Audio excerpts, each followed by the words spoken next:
श्री गणेश अष्टोत्तर शतनाम स्तोत्रम्। गणेश्वरो गणक्रीडो महागणपतिस्तथा विश्वकर्ता विश्वमुखो दुर्जयो धूर्जयो जयः। स्वरूपः सर्वनेत्राधि वासो वीरासनाश्रयः। योगाधिपस्तारकस्थः पुरुषो गजकर्णकः। चित्रांगः श्यामदसनो भालचन्द्रश्चतुर्भुजः। शम्भुतेजा यज्ञकायः सर्वात्मा साम्ब्रह्मितः। कुलाचलांसो व्योमनाभिः कल्पद्रुमवनालयः। निम्ननाभिः स्थूलकुक्षिः पीनवक्षा बृहद्भुजः। पीनस्कन्धः कम्बुकण्ठो लम्बोष्ठो लम्बनासिकः। सर्वावयवसम्पूर्णः सर्वलक्षणलक्षितः। इक्षुचापधरः शूली कान्तिकन्दलिताश्रयः। अक्षमालाधरो ज्ञान मुद्रावान् विजयावहः। कामिनी कामना काम मालिनी केलिलालितः। अमोघ सिद्धिराधार आधाराधेयवर्जितः। इन्दीवरदलश्याम इन्दुमण्डलनिर्मलः। कर्मसाक्षी कर्मकर्ता कर्मा कर्मफलप्रदः। कमण्डलुधरः कल्पः कपर्दी कटिसूत्रभृत्। कारुण्यदेहः कपिलो गुह्यागमनिरूपितः। गुहासयोगहाब्धिस्थो घटकुम्भो घटोदरः। पूर्णानन्दः परानन्दो धनदो धरणीधरः। बृहत्तमो ब्रह्मपरो ब्रह्मण्यो ब्रह्मवित्प्रियः। भव्यो भूतालयो भोग दाता चैव महामनः। वरेण्यो वामदेवश्च वन्द्यो वज्रनिवारणः। विश्वकर्ता विश्वचक्षुर्हवनं हव्यकव्यभुक्। स्वतन्त्रः सत्यसङ्कल्पस्तथा सौभाग्यवर्धनः। कीर्तिदः शोकहारी च त्रिवर्गफलदायकः। चतुर्बाहश्चतुर्दन्तश्चतुर्थी तिथिसम्भवः। कामरूपः कामगतिर्द्विरदो द्वीपरक्षकः। क्षेत्राधिपः क्षमाभर्ता लयस्थो लड्डुकप्रियः। प्रतिवादिमुखस्तम्भो दुष्टचित्तप्रमर्दनः। भगवान् भक्तिसुलभो याज्ञिको याजकप्रियः। इत्येवं देवदेवस्य गणराजस्य धीमतः शतम् अष्टोत्तरं नाम्नां सारभूतं प्रकीर्तितं। सहस्रनाम्नाम् आकृष्ट्य प्रोक्तं स्तोत्रं मनोहरम्। ब्रह्ममुहूर्ते चोत्थाय स्मृत्वा देवं गणेश्वरं पठेत् स्तोत्रमिदं। भक्त्या गणराजः प्रसीदति। गणेश्वरो गणक्रीडो महागणपतिस्तथा विश्वकर्ता विश्वमुखो दुर्जयो धूर्जयो जयः। स्वरूपः सर्वनेत्राधि वासो वीरासनाश्रयः। योगाधिपस्तारकस्थः पुरुषो गजकर्णकः। चित्रांगः श्यामदसनो भालचन्द्रश्चतुर्भुजः। शम्भुतेजा यज्ञकायः सर्वात्मा साम्ब्रह्मितः। कुलाचलांसो व्योमनाभिः कल्पद्रुमवनालयः। निम्ननाभिः स्थूलकुक्षिः पीनवक्षा बृहद्भुजः।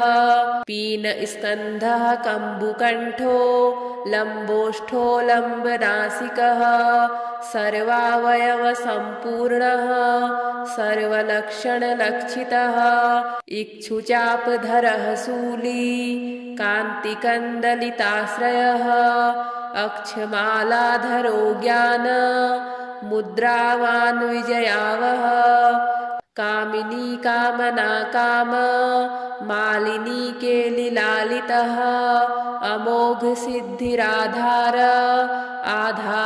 आधाराधेयवर्जितः इन्दीवरदलश्याम इन्दुमण्डलनिर्मलः कर्मसाक्षी कर्मकर्ता कर्मा कर्मफलप्रदः कमण्डलुधरः कल्पः कपर्दी कटिसूत्रभृत् कारुण्यदेहः कपिलो गुह्यागमनिरूपितः गुहासयोगहाब्धिस्थो घटकुम्भो घटोदरः पूर्णानन्दः परानन्दो धनदो धरणीधरः बृहत्तमो ब्रह्मपरो ब्रह्मण्यो ब्रह्मवित्प्रियः भव्यो भूतालयो भोग दाता चैव महामनः वरेण्यो वामदेवश्च वन्द्यो वज्रनिवारणः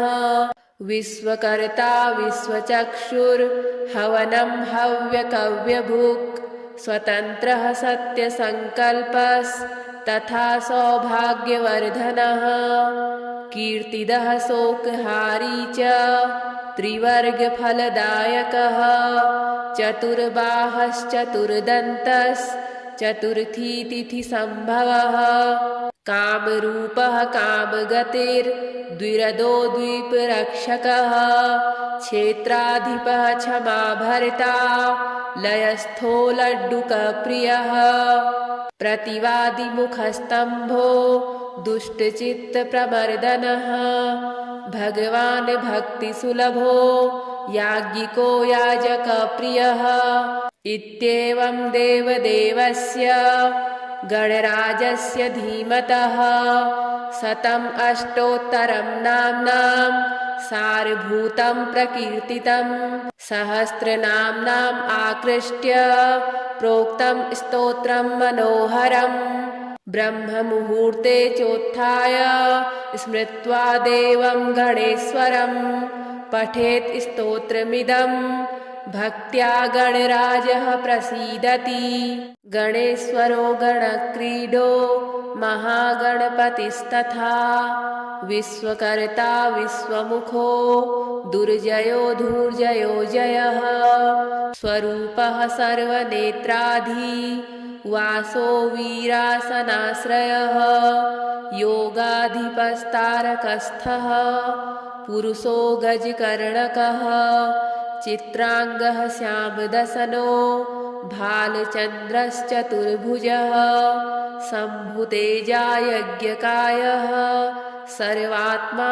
साम्ब्रह्मितः कुलाचलांसो व्योमनाभिः कल्पद्रुमवनालयः निम्ननाभिः स्थूलकुक्षिः पीनवक्षा बृहद्भुजः पीनस्कन्धः कम्बुकण्ठो लम्बोष्ठो लम्बनासिकः सर्वावयवसम्पूर्णः सर्वलक्षणलक्षितः इक्षुचापधरः शूली कान्तिकन्दलिताश्रयः अक्षमालाधरो ज्ञान मुद्रावान् विजयावः कामिनी कामना काम मालिनी केलिलालितः अमोघ सिद्धिराधार आधाराधेयवर्जितः इन्दीवरदलश्याम इन्दुमण्डलनिर्मलः कर्मसाक्षी कर्मकर्ता कर्मा कर्मफलप्रदः कमण्डलुधरः कल्पः कपर्दी कटिसूत्रभृत् कारुण्यदेहः कपिलो गुह्यागमनिरूपितः गुहासयोगहाब्धिस्थो घटकुम्भो घटोदरः पूर्णानन्दः परानन्दो धनदो धरणीधरः बृहत्तमो ब्रह्मपरो ब्रह्मण्यो ब्रह्मवित्प्रियः भव्यो भूतालयो भोग दाता चैव महामनः वरेण्यो वामदेवश्च वन्द्यो वज्रनिवारणः विश्वकर्ता विश्वचक्षुर्हवनं हव्यकव्यभुक् स्वतन्त्रः सत्यसङ्कल्पस्तथा सौभाग्यवर्धनः कीर्तिदः शोकहारी च त्रिवर्गफलदायकः चतुर्बाहश्चतुर्दन्तश्चतुर्थी तिथिसम्भवः कामरूपः कामगतिर्द्विरदो द्वीपरक्षकः क्षेत्राधिपः क्षमाभर्ता लयस्थो लड्डुकप्रियः प्रतिवादिमुखस्तम्भो दुष्टचित्तप्रमर्दनः भगवान् भक्तिसुलभो याज्ञिको याजकप्रियः इत्येवं देवदेवस्य गणराजस्य धीमतः शतम् अष्टोत्तरं नाम्नां सारभूतं प्रकीर्तितं सहस्रनाम्नाम् आकृष्ट्य प्रोक्तं स्तोत्रं मनोहरम् ब्रह्ममुहूर्ते चोत्थाय स्मृत्वा देवं गणेश्वरं पठेत् स्तोत्रमिदं भक्त्या गणराजः प्रसीदति गणेश्वरो गणक्रीडो महागणपतिस्तथा विश्वकर्ता विश्वमुखो दुर्जयो धूर्जयो जयः स्वरूपः सर्वनेत्राधि वासो वीरासनाश्रयः योगाधिपस्तारकस्थः पुरुषो गजकर्णकः चित्रांगः श्यामदसनो भालचन्द्रश्चतुर्भुजः शम्भुतेजा यज्ञकायः सर्वात्मा साम्ब्रह्मितः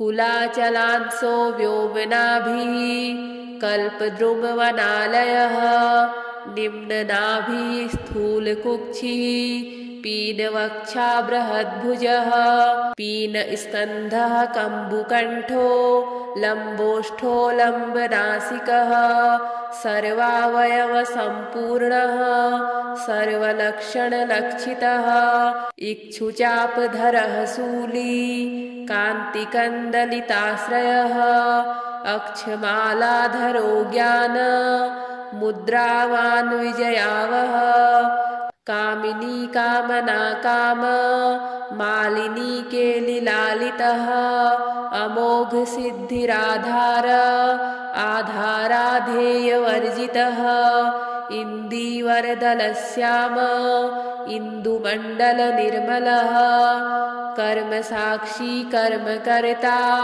कर्मा कर्मफलप्रदः कमण्डलुधरः कल्पः कपर्दी कटिसूत्रभृत् कारुण्यदेहः कपिलो गुह्यागमनिरूपितः गुहासयोगहाब्धिस्थो घटकुम्भो घटोदरः पूर्णानन्दः परानन्दो धनदो धरणीधरः बृहत्तमो ब्रह्मपरो ब्रह्मण्यो ब्रह्मवित्प्रियः भव्यो भूतालयो भोग दाता चैव महामनः वरेण्यो वामदेवश्च वन्द्यो वज्रनिवारणः विश्वकर्ता विश्वचक्षुर्हवनं हव्यकव्यभुक् स्वतन्त्रः सत्यसङ्कल्पस्तथा सौभाग्यवर्धनः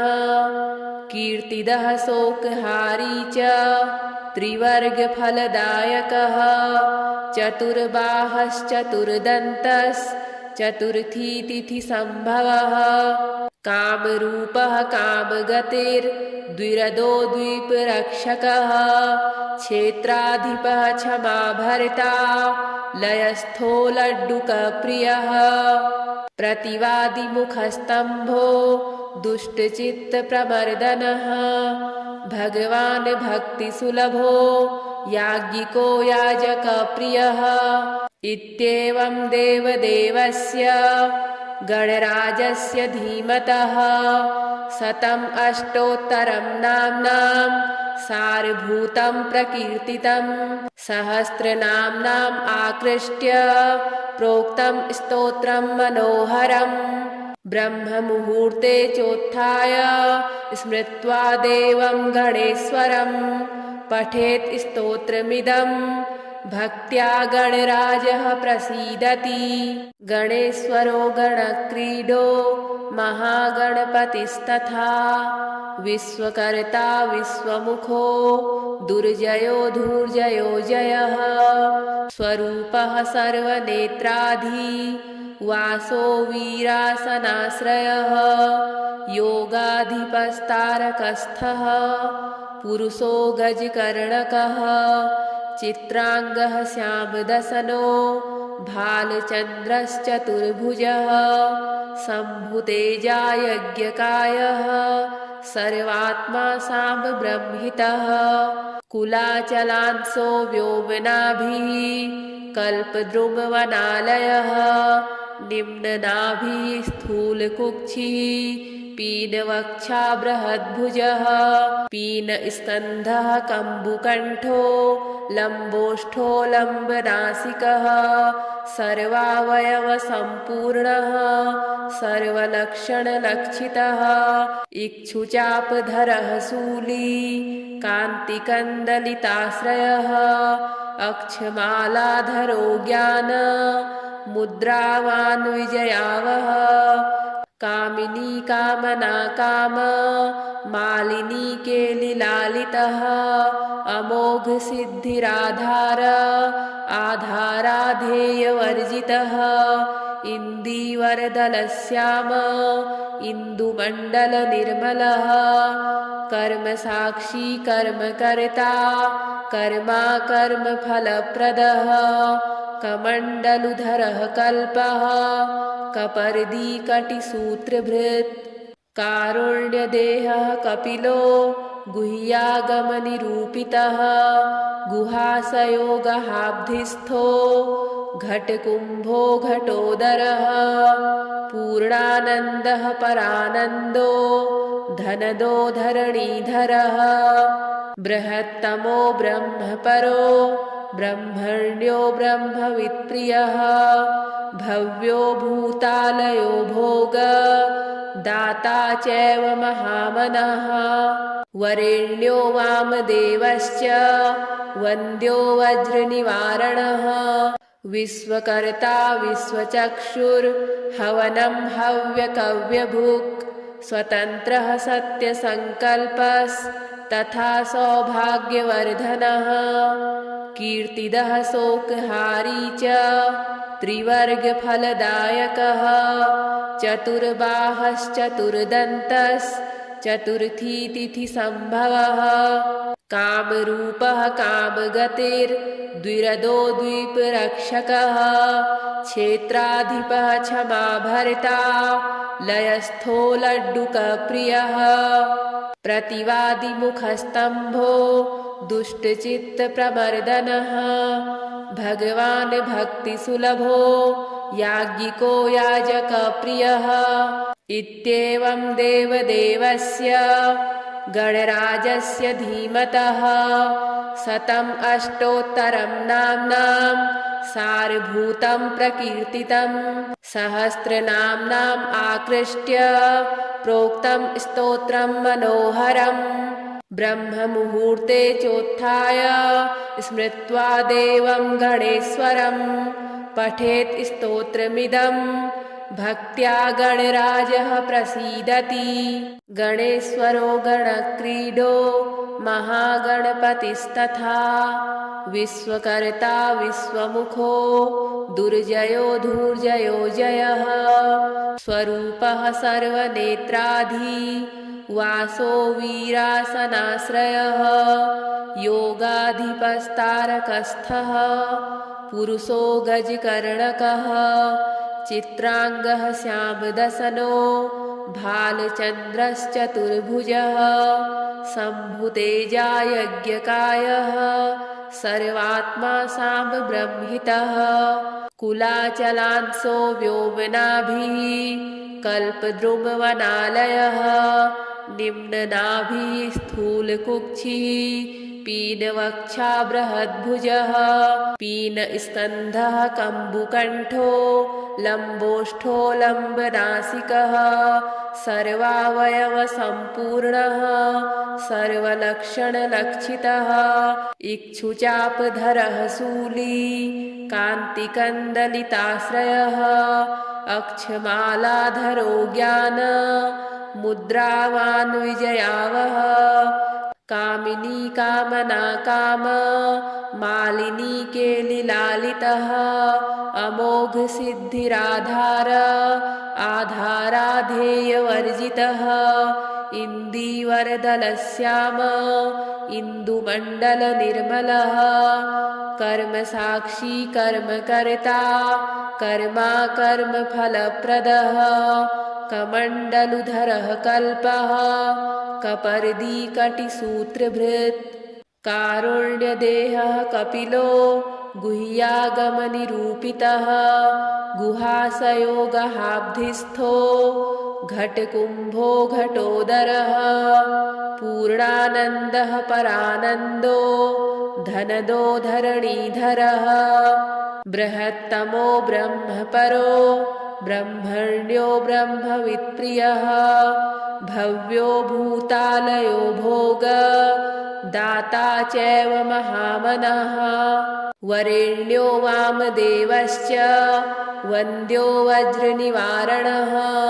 विश्वकर्ता विश्वचक्षुर्हवनं हव्यकव्यभुक् स्वतन्त्रः सत्यसङ्कल्पस्तथा सौभाग्यवर्धनः कीर्तिदः शोकहारी च त्रिवर्गफलदायकः चतुर्बाहश्चतुर्दन्तश्चतुर्थी तिथिसम्भवः कामरूपः कामगतिर्द्विरदो द्वीपरक्षकः क्षेत्राधिपः क्षमाभर्ता लयस्थो लड्डुकप्रियः प्रतिवादिमुखस्तम्भो दुष्टचित्तप्रमर्दनः भगवान् भक्तिसुलभो याज्ञिको याजकप्रियः इत्येवं देवदेवस्य गणराजस्य धीमतः शतम् अष्टोत्तरं नाम्नां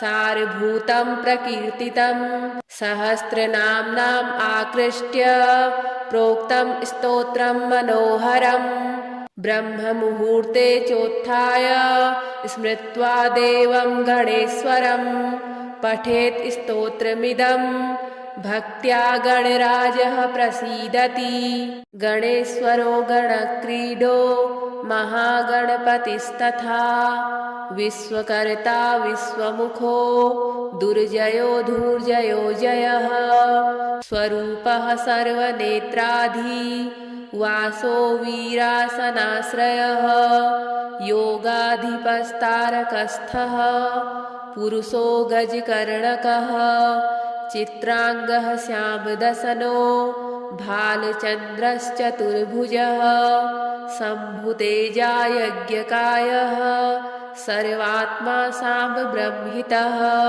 कुलाचलांसो व्योमनाभिः कल्पद्रुमवनालयः निम्ननाभिः स्थूलकुक्षिः पीनवक्षा बृहद्भुजः पीनस्कन्धः कम्बुकण्ठो लम्बोष्ठो लम्बनासिकः सर्वावयवसम्पूर्णः सर्वलक्षणलक्षितः इक्षुचापधरः शूली कान्तिकन्दलिताश्रयः अक्षमालाधरो ज्ञान मुद्रावान् विजयावः कामिनी कामना काम मालिनी केलिलालितः अमोघ सिद्धिराधार आधाराधेयवर्जितः इन्दीवरदलश्याम इन्दुमण्डलनिर्मलः कर्मसाक्षी कर्मकर्ता कर्मा कर्मफलप्रदः कमण्डलुधरः कल्पः कपर्दी कटिसूत्रभृत् कारुण्यदेहः कपिलो गुह्यागमनिरूपितः गुहासयोगहाब्धिस्थो घटकुम्भो घटोदरः पूर्णानन्दः परानन्दो धनदो धरणीधरः बृहत्तमो ब्रह्मपरो ब्रह्मण्यो ब्रह्मवित्प्रियः भव्यो भूतालयो भोग दाता चैव महामनः वरेण्यो वामदेवश्च वन्द्यो वज्रनिवारणः विश्वकर्ता विश्वचक्षुर्हवनं हव्यकव्यभुक् स्वतन्त्रः सत्यसङ्कल्पस्तथा सौभाग्यवर्धनः कीर्तिदः शोकहारी च त्रिवर्गफलदायकः चतुर्बाहश्चतुर्दन्तश्चतुर्थी तिथिसम्भवः कामरूपः कामगतिर्द्विरदो द्वीपरक्षकः क्षेत्राधिपः क्षमाभर्ता लयस्थो लड्डुकप्रियः प्रतिवादिमुखस्तम्भो दुष्टचित्तप्रमर्दनः भगवान् भक्तिसुलभो याज्ञिको याजकप्रियः इत्येवं देवदेवस्य गणराजस्य धीमतः शतम् अष्टोत्तरं नाम्नां सारभूतं प्रकीर्तितं सहस्रनाम्नाम् आकृष्ट्य प्रोक्तं स्तोत्रं मनोहरम् ब्रह्ममुहूर्ते चोत्थाय स्मृत्वा देवं गणेश्वरं पठेत् स्तोत्रमिदं भक्त्या गणराजः प्रसीदति गणेश्वरो गणक्रीडो महागणपतिस्तथा विश्वकर्ता विश्वमुखो दुर्जयो धूर्जयो जयः स्वरूपः सर्वनेत्राधि वासो वीरासनाश्रयः योगाधिपस्तारकस्थः पुरुषो गजकर्णकः चित्रांगः श्यामदसनो भालचन्द्रश्चतुर्भुजः शम्भुतेजा यज्ञकायः सर्वात्मा साम्ब्रह्मितः कुलाचलांसो व्योमनाभिः कल्पद्रुमवनालयः निम्ननाभिः स्थूलकुक्षिः पीनवक्षा बृहद्भुजः पीनस्कन्धः कम्बुकण्ठो लम्बोष्ठो लम्बनासिकः सर्वावयवसम्पूर्णः सर्वलक्षणलक्षितः इक्षुचापधरः शूली कान्तिकन्दलिताश्रयः अक्षमालाधरो ज्ञान मुद्रावान् विजयावः कामिनी कामना काम मालिनी केलिलालितः अमोघ सिद्धिराधार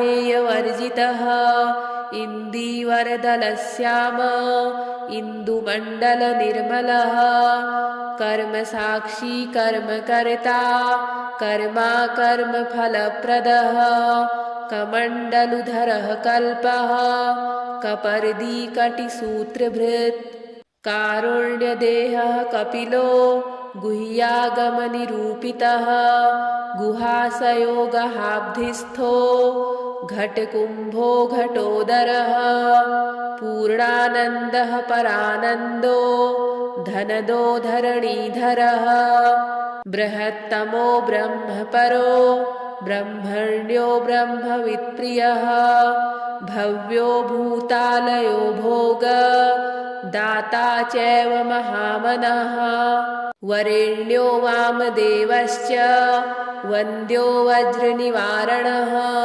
विश्वकर्ता विश्वचक्षुर्हवनं हव्यकव्यभुक् स्वतन्त्रः सत्यसङ्कल्पस्तथा तथा सौभाग्यवर्धनः कीर्तिदः शोकहारी च त्रिवर्गफलदायकः चतुर्बाहश्चतुर्दन्तश्चतुर्थी तिथिसम्भवः कामरूपः कामगतिर्द्विरदो द्वीपरक्षकः क्षेत्राधिपः क्षमाभर्ता लयस्थो लड्डुकप्रियः प्रतिवादिमुखस्तम्भो दुष्टचित्तप्रमर्दनः भगवान् भक्तिसुलभो याज्ञिको याजकप्रियः इत्येवं देवदेवस्य गणराजस्य धीमतः शतम् अष्टोत्तरं नाम्नां